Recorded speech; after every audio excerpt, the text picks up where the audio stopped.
Picture the scenario. A strain of bird flu starts in Asia, mutates into a form that threatens humans, and spreads across the world, killing millions. Does that sound like a Hollywood movie? Well, our own Secretary for Health and Human Services has warned that this threat could be deadly. Is this an overreaction, and how worried should you and your family be? Joining us is Dr. Mark Siegel, the author of False Alarm, and Dr. Mitch Gaynor, the author of Nurture, Nature, Nurture, Health.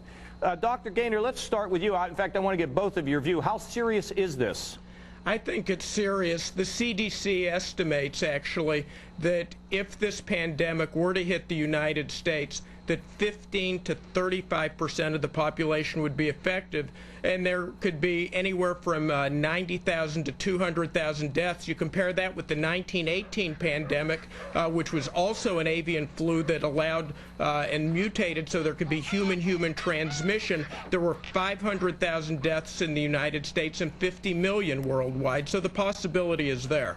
How about you, Dr. Siegel? I mean, I keep reading these stories. In fact, I think there's a report in the federal government that says up to 2 million people could die and 10 million hospitalized. I mean, I read this and I'm wondering, is this hype? Is this post-Katrina overreaction? I called my family doctor today. I said, Dr. Ports, you know, how serious is it? He says, I got to see more information on this. What do you think? Well, John, let me tell you, in the wake of Katrina, I think we're waiting for the next disaster to occur, and that's part of the problem. Now, the avian flu is a problem because about 2 or 3 times per century, a major pandemic actually does occur. We don't have any way of knowing if it's going to be with this bug because this bug has not mutated yet. You know, we see 60 reported deaths of humans, but that's because of millions of birds being affected. We have to control this in the bird population. Right now, there's no sense that anything is in the offing when it comes to humans. Yes, we have to upgrade our ways of making vaccines.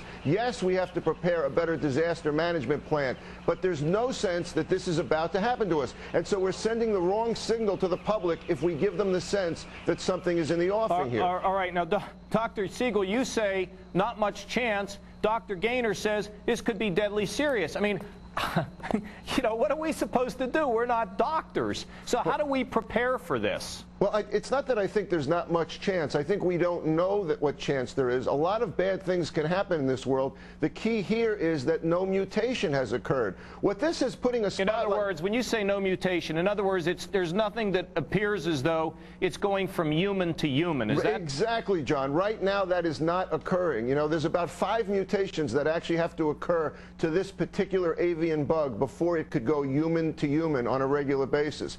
But what this is putting a spotlight on is a good thing, which is that we need more disaster management. If not this bird flu, it will eventually be another bird flu, because about 3 times per century, a bird flu will mutate into a form that affects human to human. All right. Now, Dr. Gaynor, do we know what kind of shot we could get to stop us from being infected by this?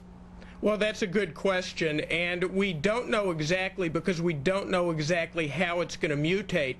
And the fact of the matter is we know the code of the 1918 avian flu that allowed for human-to-human transmission.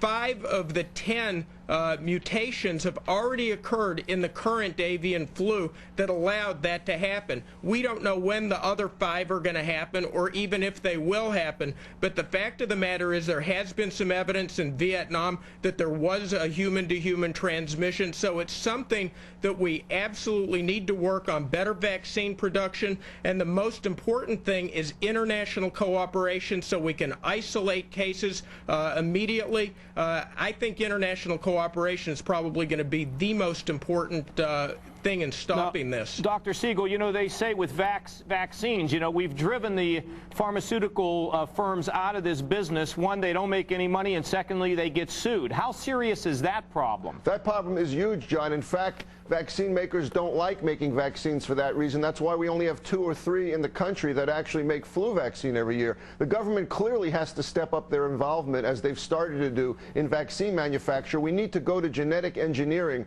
so that we can get vaccines made made in a hurry. The ability that we have scientifically to track a bug like this is why I don't want to see the 1918 scenario constantly brought up, because there's a very good chance. There's a very good chance that we could avoid something like that. Dr. Siegel, do I have to worry about my family? Not right now, you don't, John. You have to worry about not getting hit crossing the street, much more than this.